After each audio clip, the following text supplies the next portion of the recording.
we are live. Good evening, every breathing one. Bien le bonjour à toi, c'est un plaisir de te retrouver après cette chaude journée d'été ici sur le bassin d'Arcachon. C'est Improve Your English Daily, ta capsule pour les francophones qui sont déjà anglophones. Sans le savoir, des capsules de moins de 10 à 12 minutes pour pouvoir te donner des tips, te donner des tricks, te donner des solutions pour que tu puisses améliorer ta pratique de la langue anglaise. Et cette semaine, on est dans un mode sport, un mode conjugaison. Et dans la capsule d'aujourd'hui, on va apprendre à exprimer la volonté, la capacité et l'autorisation dans cette conjugaison. J'espère que cette capsule va te trouver en très bonne forme. Avant de rentrer justement dans la leçon de conjugaison du jour, je t'invite notamment à la fin de cette vidéo à voir dans la description les possibilités pour pouvoir suivre et t'abonner aux capsules d'Improve Your English Daily sur la page Facebook d'où je t'enregistre en direct, en live cette vidéo, donc qui ne sera pas du tout remontée et va être basculée directement sur la chaîne YouTube d'Improve Your English où là tu vas pouvoir t'abonner simplement à la chaîne YouTube pour recevoir toutes les vidéos en direct et être notifié pour cela dès que tu auras activé la cloche, bien entendu, et me suivre sur les autres réseaux sociaux comme Instagram et surtout Telegram où j'annonce toutes les sorties de vidéos. Maintenant, parlons d'un sujet technique. Là, je vais prendre ma casquette de professeur. La conjugaison, on a déjà parlé de la conjugaison, on a déjà parlé des temps, on a déjà parlé des différentes façons de pouvoir les construire et de ce à quoi ils renvoient. Là, c'est la première fois qu'on aborde cette thématique dans Improve English. Ce sont les verbes modaux. Voilà, les verbes modaux, modal à l'infinitif, au singulier, pardon, excuse-moi, c'est la fin de la journée. Modaux au pluriel, ce sont des verbes en fait qui expriment la volonté, qui peuvent exprimer aussi la capacité, ainsi que le souhait, ainsi que l'autorisation, ainsi que la possibilité sous différents degrés. Les verbes modaux, ce sont des verbes très particuliers parce que dans leur utilisation, dans leur forme, en fait, ce sont des verbes dits transitifs. Ce sont des verbes qui se marient avec d'autres verbes directement lorsque tu utilises la syntaxe de ces verbes-là. Ils ont aussi tous des formules de remplacement. Ce sont des verbes qui, forcément, très utilisés dans la pratique de la langue anglaise et ils s'utilisent principalement au présent. Alors, cette utilisation donc des verbes modaux s'adresse, j'aurais dû le préciser au début, elle s'adresse principalement à des utilisateurs de la langue anglaise plutôt à un niveau intermédiaire déjà, c'est-à-dire que tu sais déjà faire des phrases et tu veux donner un peu plus de densité, tu veux donner un peu plus de nuances ou un peu exprimer des choses un petit peu plus, on va dire, feutrées, donc exprimer la volonté, exprimer le souhait. Avec l'utilisation de ces verbes-là, tu devrais pouvoir t'en sortir. Il y en a plusieurs donc, et le plus connu d'entre eux, c'est can, C-A-N, qui veut dire simplement pouvoir. Et alors, can n'a pas d'infinitif. Les verbes à l'infinitif en anglais sont toujours précédés de to, T-O, en fait. Et donc on ne dit pas to can, ça n'existe pas en anglais. Tu conjugues directement par I can, you can, he, she, it can. Et pareil, au présent, can ainsi que les autres verbes modaux ne prennent pas de S à la troisième personne de singulier. Ils gardent leur forme tout au long, en fait, quelle que soit la personne avec laquelle tu utilises. Donc, it can, we can, you can, they can.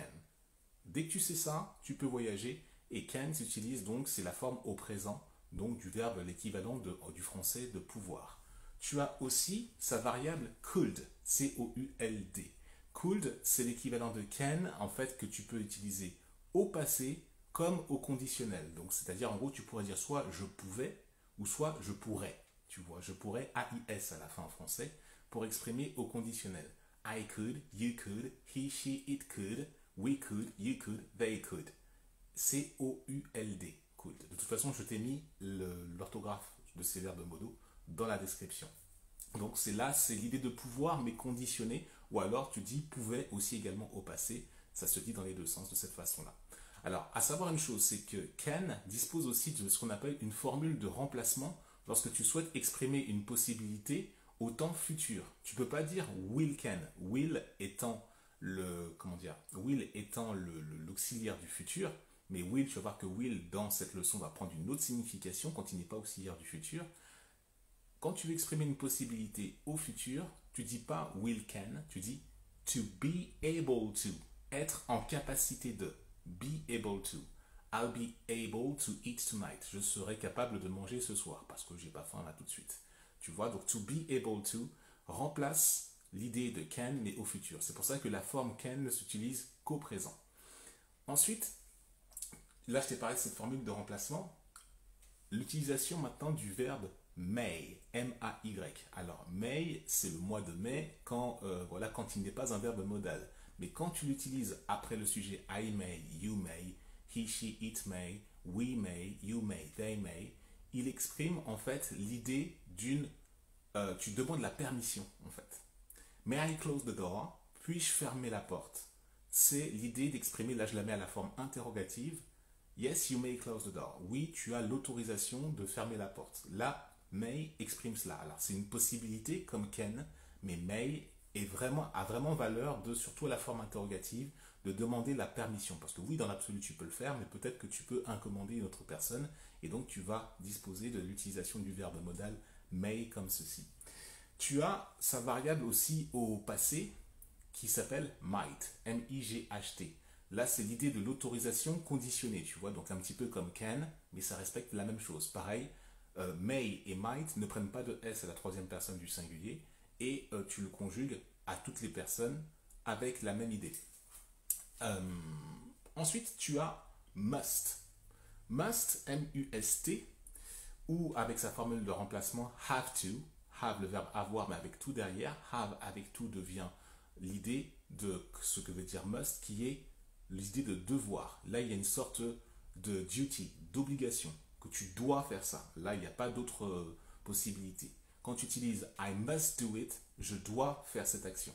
I must do this action. Là pareil, comme pour les autres verbes modaux, I must, you must, he, she, it must, we must, you must, they must. Ou alors la formule de remplacement have to. Must est transitif et have to, il y a le to au milieu derrière. Comme pour les formules de remplacement, ça devient intransitif. Ensuite, tu as aussi un autre verbe modal qui n'est pas trop utilisé. Moi personnellement, je ne l'utilise pas vraiment. J'utilise davantage sa forme de remplacement. C'est need not. Need tout seul veut dire avoir besoin de. I need you, j'ai besoin de toi. Et need not, c'est l'équivalent, c'est I don't have to. Je ne suis pas obligé de, en fait. L'équivalent de cela. I need not do this work. Je ne suis pas obligé de faire ce travail, par exemple, à titre de comparaison. Et donc, need not, dans sa forme need, avec not derrière, veut dire je n'ai pas pour obligation de. C'est la forme consacrée comme ceci. Donc ça, c'était donc need not. On a aussi, là je regarde parce qu'il y en a pas mal, donc j'ai regardé ma liste. Tu as shall et will. Là, je te parlais de will tout à l'heure. Will, avec sous la forme d'un auxiliaire, signifie en fait que tu vas accorder le verbe qui suit will au futur. Genre, I will do this later. Je ferai ça plus tard. Will suivi de do. Mais lorsque will est un nom commun, il signifie le souhait ou la volonté. Tu vois. This will is mine. Ce souhait est le mien. Cette volonté est la mienne. Mais lorsque là, tu l'utilises en tant que verbe modal, il veut simplement dire l'équivalent de shall. Il y a une idée de souhaiter ardemment avec un certain degré. I shall do this. Je souhaite faire ça. Je devrais faire ça. Je dois faire ça, pardon. Il n'y a pas de devrait parce que de devrait, c'est le verbe qui va suivre après derrière. Et donc, c'est important que tu puisses reconnaître ce verbe modal-là. Maintenant, je te parle de should ou alors de out to.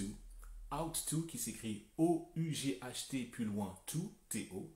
Et donc, should qui est la forme conditionnelle de shall qui veut dire c'est une recommandation pour dire you should do this today. Tu devrais faire ça aujourd'hui. You should est l'idée de devoir mais conditionné, comme une sorte de vive recommandation. Et should, pareil comme pour les autres, I should, you should, he, she, it should, we should, you should, they should. Donc tu conjugues cela et should ne varie pas. Ce sont donc tout ça des verbes modaux. Should ou out to, qui est un anglais, c'est un peu plus britannique. Ou alors c'est l'anglais non américain, tu vois, de devoir faire ça. J'ai plus entendu des Britanniques et des Canadiens dire out to, mais c'est important que tu puisses le reconnaître aussi.